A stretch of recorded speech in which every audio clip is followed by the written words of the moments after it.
আচ্ছা, mid range বাজেটের একটা ফোনে আমরা সাধারণত কি আশা করে থাকি?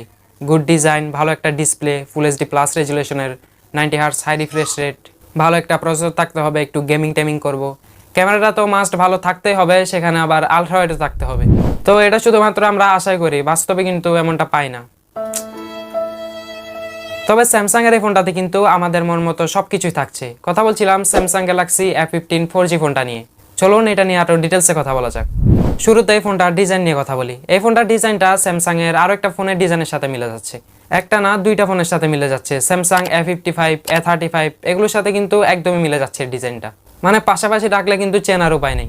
ফোনটার রিয়ার প্যানেলটা একটু দূর থেকে দেখলে গ্লাস গ্লাস মনে হতে পারে, তবে পুরো ফোনটাই প্লাস্টিক বিল্ডের। প্রয়োজনীয় পোর্টস বাটন ফোনটাতে সবকিছুই রয়েছে। হ্যাঁ, সেকেন্ডারি নয়েজ ক্যান্সেলেশন মাইকটাও আছে। ফোনটার পাওয়ার বাটনটা ফিজিক্যাল ফিঙ্গারপ্রিন্ট হিসেবে কাজ করবে।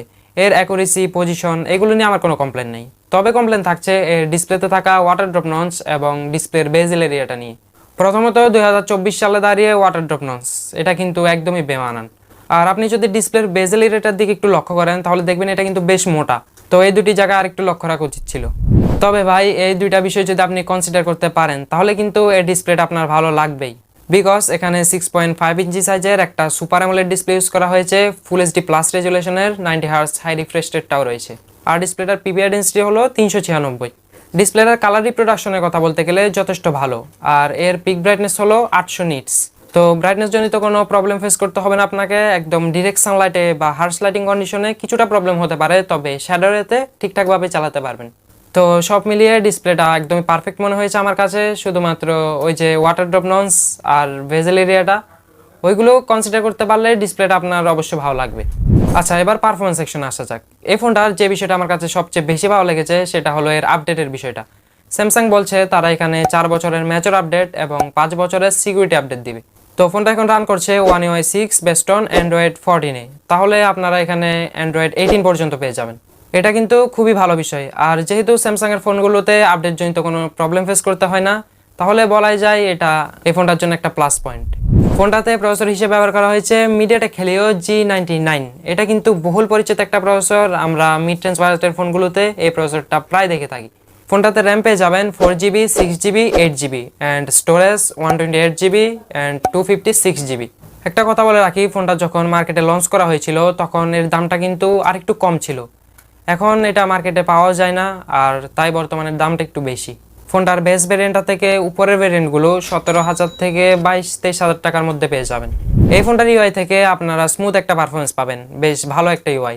আর অন্যান্য বাজেট সেগমেন্টের ফোনগুলোর মতো এই ইউআইয়ের মাঝেও বেশ কয়েকটা ব্লুটুথ দেখতে পাবেন। সেগুলো প্রয়োজন না হলে আপনি ইনস্টল করে দিতে পারেন, ফলে ফোনটা একটু ক্লিন হবে।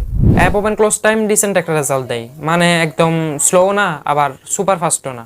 মাল্টিটাস্কিংয়ের কথা বলতে গেলে আপনি যদি 6GB বা 8GB ভেরিয়েন্টটা নেন তাহলে এর মাল্টিটাস্কিং পারফরমেন্স আপনি ভালো পাবেন। 6-7টা অ্যাপ্লিকেশন ব্যাকগ্রাউন্ডে রান করেও আপনি ইজিলি কাজ করতে পারবেন।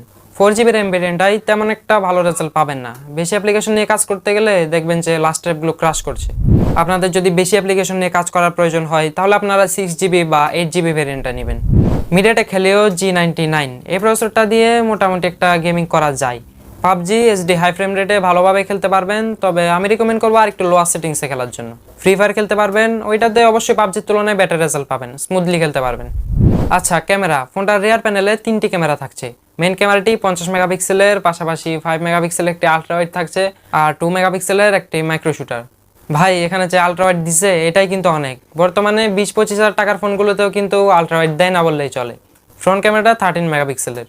ফোনটার মেন ক্যামেরাটা থেকে ডেলাইট কন্ডিশনে ডিসেন্ট একটা আউটপুট পাবেন। ডিটেলস বলেন, ডাইনামিক রেঞ্জ, শার্পনেস সবকিছুই আমার কাছে এই প্রাইস পয়েন্টে পারফেক্ট মনে হয়েছে। আর স্যামসাংয়ের অন্যান্য ফোনগুলোর মতোই এর ছবিগুলো কিন্তু একটু ব্রাইট কালারফুল টাইপের ছবি দেয়। এরকম কালারফুল টাইপের ছবি কিন্তু আবার অনেকেই পছন্দ করেন। লো লাইটে কিন্তু ছবি অতটাও ভালো পাবেন না, তবে নাইট মোড অন করে নিলে তুলনামূলকভাবে বেটার রেজাল্ট পাবেন। পোর্ট্রেট মোডটা আপনাদের ভালো লাগবে, ফেসটা একটু স্মুথ করে ফেলে, এজ ডিটেকশনও কিন্তু তেমন একটা মিস করে না, একদম ক্রিটিক্যাল এরিয়া ছাড়া। আলট্রাওয়াইডের ছবিগুলো একদম এভারেজ, প্রপার লাইট দিতে পারলে ডিসেন্ট একটা রেজাল্ট পাবেন। তবে আলট্রাওয়াইড যে দিছে এটা কিন্তু বড় বিষয়। এর যে 13 মেগাপিক্সেলের সেলফি ক্যামেরাটা আছে ওইটার একই সেন্সরটা কিন্তু স্যামসাং গ্যালাক্সি A35 ইউজ করা হয়েছে। আর এর সেলফি ক্যামেরার ছবিগুলো এভারেজের কাতারে থাকবে। ফোনটাতে ভিডিও করা যায় সর্বোচ্চ 1080p 30 fps এ, 60 fps মিস করছিলাম। আর ভিডিও কোয়ালিটি এভারেজ। ফোনটাতে ব্যাটারি রয়েছে 5000 mAh এর, আর এটা 25 ওয়াট চার্জিং সিস্টেম সাপোর্ট করে। তবে ভাই দুঃখজনক বিষয় হলো এর বক্সে কিন্তু আপনি চার্জার পাবেন না। তো আপনার বাসায় যদি চার্জার থাকে তাহলে তো ভালো, আদারওয়াইজ আপনাকে বাড়তি টাকা খরচ করে একটা চার্জার কিনে নিতে হবে। ফোনটাতে স্পিকার রয়েছে একটা সিঙ্গেল স্পিকার, তবে ভাই এখানে যদি ডুয়াল স্পিকার থাকতো তাহলে আরও ভালো হতো। যারা একটু বেশি কন্টেন্ট ওয়াচ করেন, মুভি টুভি দেখেন, তাদের জন্য কিন্তু ভালো হতো।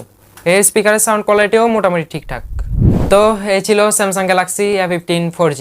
ফোনটাতে চার্জার নেই, ওয়াটার ড্রপ নন্স, বেজেল এরিয়াটা একটু মোটা, কমতির জায়গা বলতে গেলে এইগুলোই।